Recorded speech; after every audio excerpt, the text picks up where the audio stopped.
Hey guys, Dave and Ian at Erie Walkers. Yeah. We might be looking a little bit haggard because it's about 5 5:15 in the morning, and essentially we've just been relaying back on the investigation that we did a few hours ago, and come across some interesting things. yeah, usually we don't normally come across things that make sense to us quite quickly. We don't correlate things in the moment as quickly as what you would when you go back, take a good look and a good listen.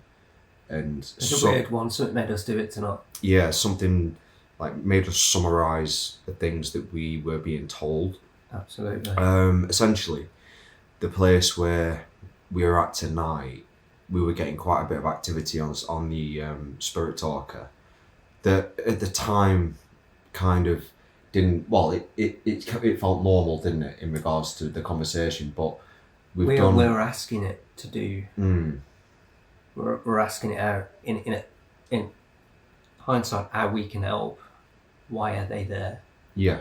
And we hear the same thing, but we don't put two and two together. No. On the moment, in the heat, Tonight we did. In the heat of the moment, we don't normally, Yeah. We just kind of go along with it, and then we've been back, and essentially we've just been assessing, trying to actually help them.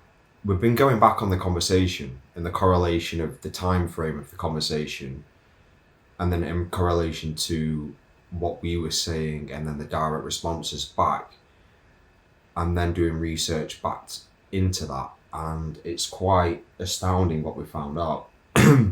I mean, essentially, we were downstairs at first, and we were on the Spirit Talker in what we thought was one of the main, what would have been, say, like a living room type area, wasn't it? And it was, yeah. So essentially, what we were getting on the Spirit Talker from 11 o'clock. So the first thing they said was, "I need." Yeah, so it started off. 11 o'clock. Oh no, don't started off. Sorry. It was here. No. Oh yeah, sorry. Yeah. No, that's the wrong one. 31st. Oh no, it is the right one. Sorry. Yeah. So it started here, 11 o'clock, with. No, it started there. Going from satanic rumor. Number 10. It's not either. Yeah. Going down from 10:58. Yeah. So essentially, it started off with, it's not easy, to satanic, to remorse, then they say goodbye. I need, I can't leave. This was at 11 p.m. Thirst, which we've had before. We're here. Yeah. It's impossible.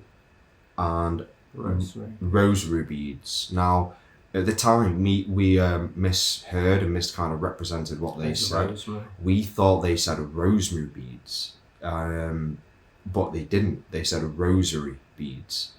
Now, going on to the next conversation, this was about 20 minutes later, we went onto the second floor, and the second bit of conversation was essentially at 11:30, and they said this was from 11:27 onwards.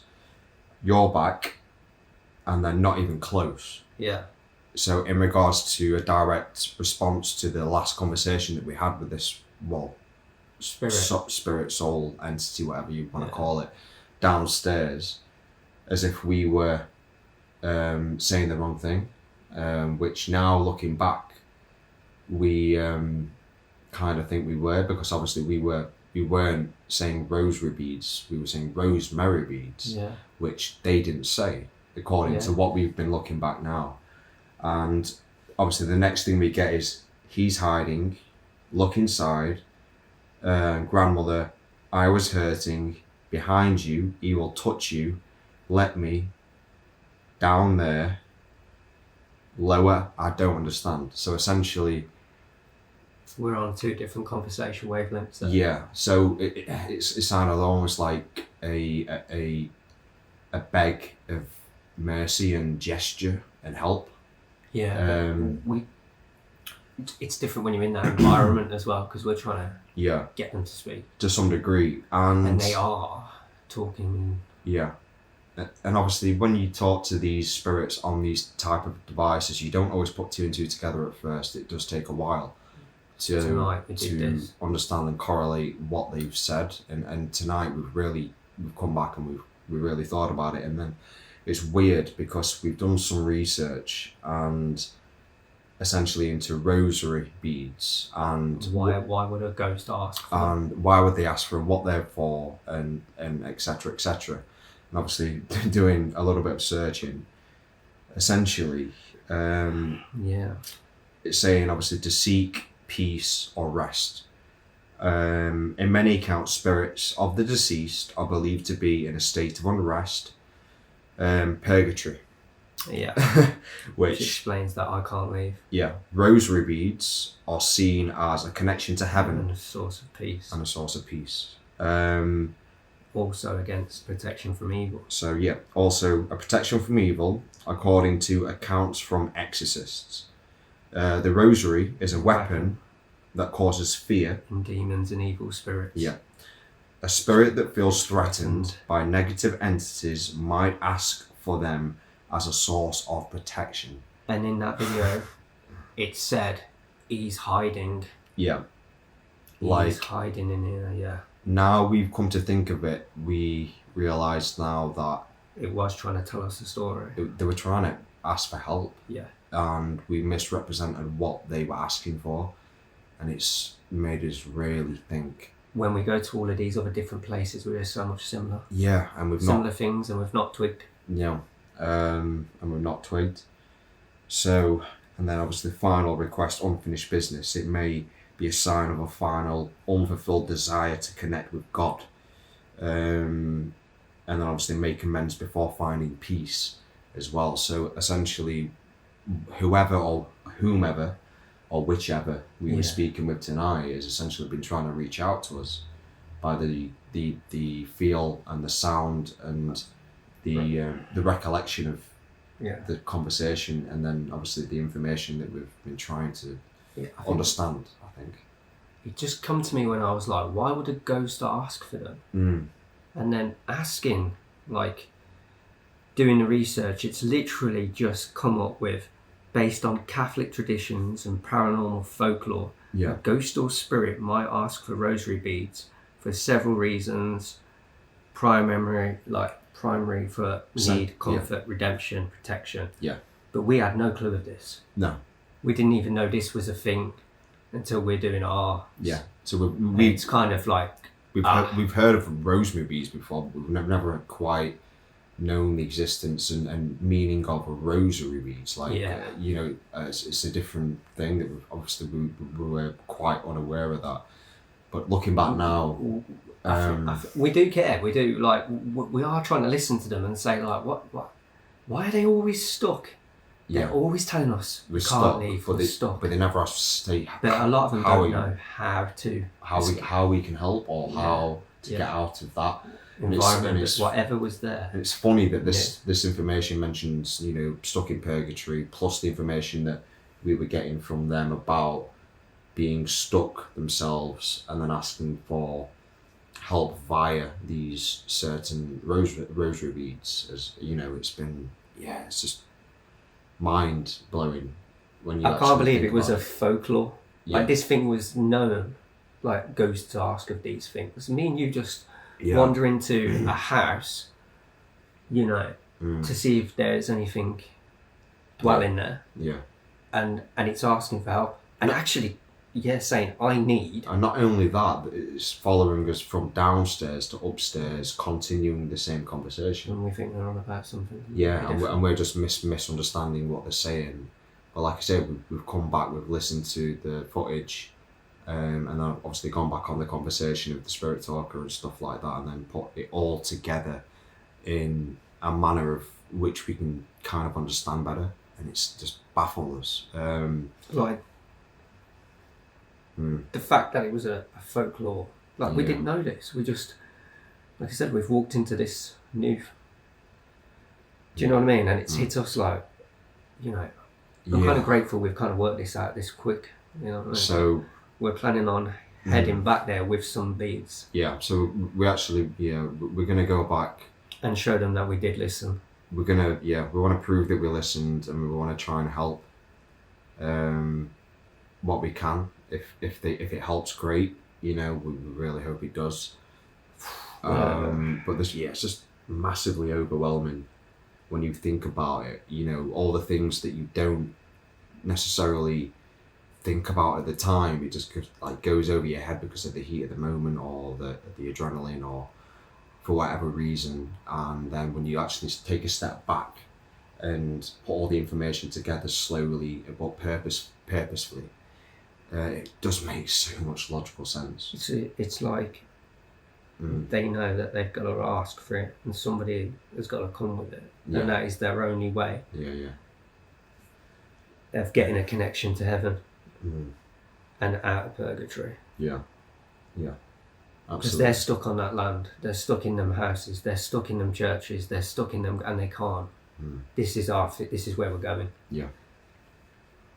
So we're gonna try and help as well, ain't we? We're gonna get some of these beads, and we're gonna go back, try and regain conversation again with hopefully the same spirit, and see if it remembers us. See if they, whether it's he or her, we don't know. See if they remember us, and then hopefully see if we can come to some kind of resolution, and just offer them the gift. Offer them a gift of whatever's bad in there though is not going to want that. No, so it might be a different type of atmosphere when we go back. You pull them out your bag, son. That might upset whatever's there that's been hiding. Especially whether that was a woman or a man, it said he hides in there. So that obviously we did get the impression at the time there were more than one spirit. I'd say in the beginning it said we are here. I'd say multiple, as in quadruple even. You know what I mean? There's definitely two. I'd say between 2 and 4. That would probably be my opinion. It definitely was not a single spirit. No. It was a single spirit. I think there's a female there. I think it sounded like the single spirit was speaking to us directly, but it was referring to the other spirit. It was like having to hide as well. From whatever's hiding. It doesn't want us making a connection with the good spirits, if you know what I mean. It's like I've noticed that it's like they're in fear of something, whether it's an evil spirit, dark entity, demon, what. You know what I mean? So anyway, that's what our plan is now. Anyway, part 2 then. So part 2 with a gift. So part 2, we're gonna go back again, spend a bit more time there, take them the gift, and hopefully this might give them some peace, redemption, safety, and help them pass peacefully onto the next realm. How would we do it though? Like just knock a nail into and then just hang them? I don't know. We're gonna have to just figure that out when we go, I think. But anyway, just a lot of time for reflection. When you do things, share that. When you do things like this, and we just want to. We've been up all night and just thinking, something was just. Why do we keep hearing the same things? From different places, and I'm seeing other paranormal teams doing this but not finding the answers. And I think this is where we differ. I think we do want to listen. We want to know. We want to see. This is what we're here to, you know what I mean? Doing it and trying to connect with them and finding proof. But to actually walk into something that was a folklore and to work out, hang on a minute, this spirit is asking us. I mean, how does that make you feel? Overwhelmed, to be quite honest. But anyway, we were just thought we'd share that. Might be waffling on, but it's too. It's. I can waffle. People know that. That know me. What we're trying to say is it's too uncanny to be a coincidence. You know, it's not. It's not. No. It's not a coincidence. We're gonna go back and we're gonna try and help So yeah, obviously we'll be back there for a part 2 at some point, and to it's help. disgusting in there as well, isn't it? Yeah, Might as well just round that off at the end of the night. Yeah, dreadful place, wasn't it? Yeah. Not very, not kept very well. That's saying it quite frankly. But yeah, so right, I'm gonna get going. But yeah, that's the next plan, I think. Yeah, I think give them a gift. Yeah. Show that we listened. I think they'll have a shock themselves. Yeah, we're gonna go. See if they remember us as well. That'd be good, wouldn't it, guys? Yeah, Do definitely. you know what I mean? All right. See you later, guys. Catch you later.